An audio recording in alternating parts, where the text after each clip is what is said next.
Hi. இந்த video எதுக்கு தெரியுமா? இப்போ எல்லாருமே வீடை நீட்டாக வச்சுட்டு க்ளீன் பண்ணுற வீடியோஸ் தான் உங்களுக்கு காமிச்சிருப்பாங்க. ஆனால் நம்ம வீடியோஸ் நம்ம வேலையே பண்ணாமல் இருந்தால் எப்படி இருக்கும்? சில எருமை மாடுங்களாம் சொல்லும்ல, உனக்கு என்ன வேலையா வெட்டியா, வீட்டில் சும்மா தான் இருக்கேன், வீட்டில் சும்மா தான் இருக்கேன். இந்த வார்த்தையை கேட்டு கேட்டு நம்மளுக்கு பெரிய சந்தோஷம் கிடைக்கும்ல. அதை நம்ம சும்மா இருந்தால் வீடு எப்படி இருக்கும் அது காமிக்கிறதுக்காக தான் இந்த வீடியோ. எனக்கு தெரிஞ்சு யாரும் இந்த மாதிரிலாம் நம்ம வீடு அசிங்கமாக இருக்கிறத காமிச்சிருக்கவே மாட்டாங்க. நான் காமிக்கிறேன். ஏன்னா என்ன மாதிரி நிறைய பேர் ஹவுஸ் ஒய்ஃப்ஸ்லாம் இருக்கீங்கல்ல, நீங்கள்லாம் எவ்வளோ விழுந்து விழுந்து வேலை செய்வீங்க. ஒரு நிமிஷம் நம்ம ஒரு நாள் அட்லீஸ்ட் ஒரு நாள் ஆச்சு நம்ம வீட்டில் நம்ம வேலை செய்யாமல் இருந்தால் நம்ம வீட்டுக்கு என்ன நிலைமை, நம்ம குழந்தைக்கு என்ன நிலைமை, நம்ம வெளியே எவ்வளோ சாப்பிடணும், இது எல்லாமே தெரிஞ்சுக்கணும்ல. நிறைய எருமை மாடுங்க விஷக்கிருமிங்க எல்லாம் சொல்லுதுல்ல, வீட்டில் சும்மா தானே இருக்கேன், வெட்டியாக தானே இருக்கேன், உனக்கு என்ன வெட்டியாக தூங்குற. ஆமாம்மா, நாங்கள் வெட்டியாக தான் தூங்குறோம். உண்மையாகவே வெட்டியாக எந்த வேலையும் செய்யாமல் சாப்பிட்டு தூங்குனா எப்படி இருக்கும் வீடு அப்படிங்கிறது தான் இந்த வீடியோவில் காட்டியிருக்கேன். மறக்காமல் செக் பண்ணுங்கள். இதெல்லாம் க்ளீன் பண்ணுறதுக்கு எனக்கு ஒரு நாள் இல்லை ஒரு ஹாஃப் டே இருந்தால் கூட போதும். துணி துவைக்கணும், எல்லா வேலையும் செய்யணும் இல்லையா, அதனால ஹாஃப் டே. கிச்சன் வேலை மட்டும் இருந்தால் ஒரு ½ முடிச்சிடலாம். ஆனால் வீடு ஃபுல்லாகவே நான் க்ளீன் பண்ணணும், மாப் போடணும், பாத்ரூம் ஃபுல்லாகவே க்ளீன் பண்ணணும். இது எல்லாமே நடந்தது ஒரு 1.5 நாளில் தான். இந்த வீடே இப்படி தலைகீழாக மாறிடுச்சு. 2 நாளைக்கு முன்னாடி வச்ச சாம்பார் இருக்குது, இதை எடுத்து ஊற்றுறதுக்கு ஆள் இல்லை. 2 நாளுக்கு முடிஞ்ச சாப்பாடு இருக்குது, இது எல்லாமே கழுகி நாற்று அடிக்குது. அப்போ கூட இதை எடுத்து ஊற்ற ஆள் இல்லை. இப்போ இதெல்லாம் ஊற்றி க்ளீன் பண்ணி இந்த வீட்டை நீட்டாக பார்த்துக்கிறது யார்? ஸோ இதை புரியாத எருமை மாடுங்களுக்கு புரிய வைக்கணும் இல்லையா? அதனால தான்.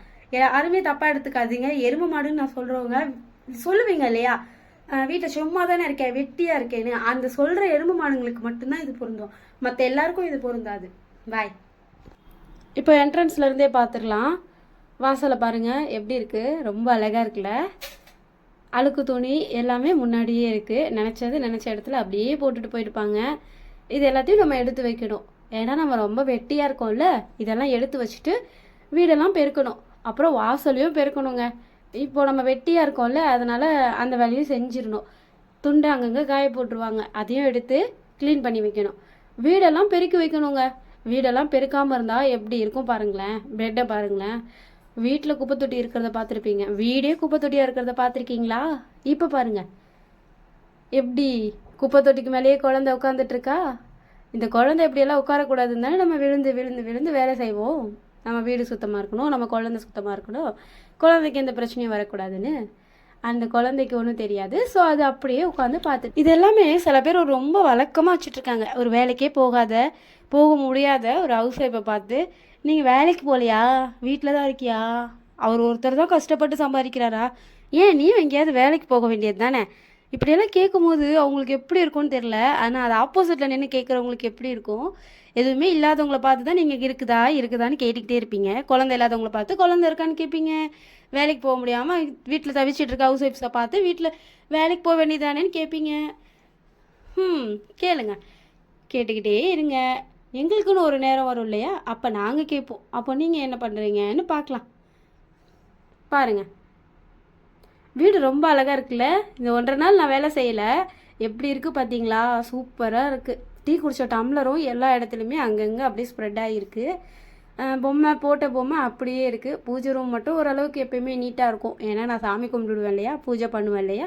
ஸோ அது அப்படியே நீட்டாக தான் இருக்குது பார்க்குறதுக்கு. இன்னுமே நான் அதெல்லாம் எடுத்துகிட்டு ரிமூவ் பண்ணி இன்னும் நீட்டாக க்ளீன் பண்ணி வைப்பேன். பார்த்தீங்களா எவ்வளோ துணி ஒரே இடத்துல. அரிசி மூட்டை, துணி மூட்டை எல்லாமே ஒன்றா இருக்குது. ஸ்டாண்டுக்குள்ளே என்னென்ன இருக்கணுமோ அதெல்லாம் இல்லாமல் ஆப்போசிட்டாக இருக்குது. துணியெல்லாம் தொங்கிட்டு இருக்கா, இருக்கட்டும். பாருங்கள், நாங்கள் தான் வெட்டியாக இருக்கோமே, வீட்டில் எந்த வேலையும் செய்யலையே. அப்போ பாருங்கள், இப்போ நான் என்னென்ன வேலை செய்கிறேன்னு உங்களுக்கு தெரியும்னு நினைக்கிறேன். எல்லாருக்குமே ஒரு கோலு, ஆசை அப்படின்ற எல்லாருக்குமே இருக்கும்ல.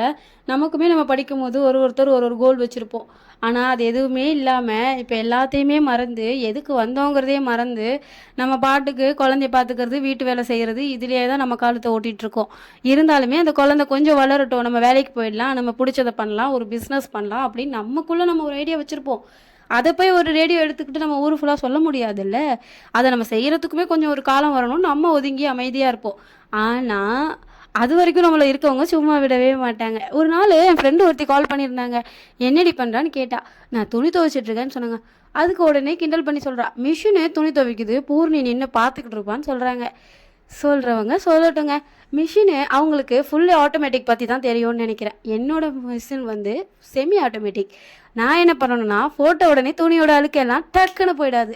நான் என்ன பண்ணணும்னா, கீழே உட்காந்து தேய்ன்னு தேய்க்கணும். அதுவும் என்னோடய வீட்டுக்காரோட சட்டை இருக்குது பாருங்கள், அவ்வளோ அழகாக அவ்வளோ நீட்டாக வரும்.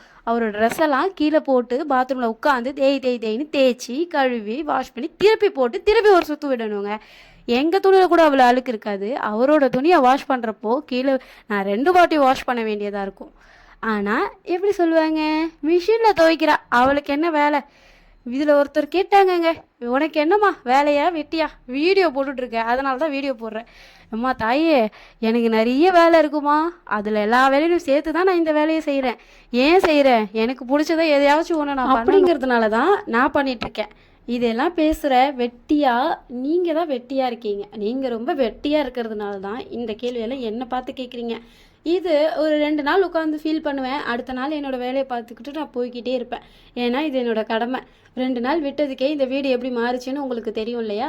ஸோ இதை க்ளீன் பண்ணுறதுக்கு எனக்கு இன்றைக்கி இந்த ஒரு நாள் எடுத்துக்கிட்டேன்னா இந்த வீடு ஃபுல்லாகவே நான் க்ளீன் பண்ணிடுவேன். க்ளீன் பண்ணதுக்கு அப்புறமுமே இந்த வீடு எப்படி இருக்குன்னு உங்களுக்கு காமிக்கிறேன். எருமை மாடுங்களுக்கு பாய்.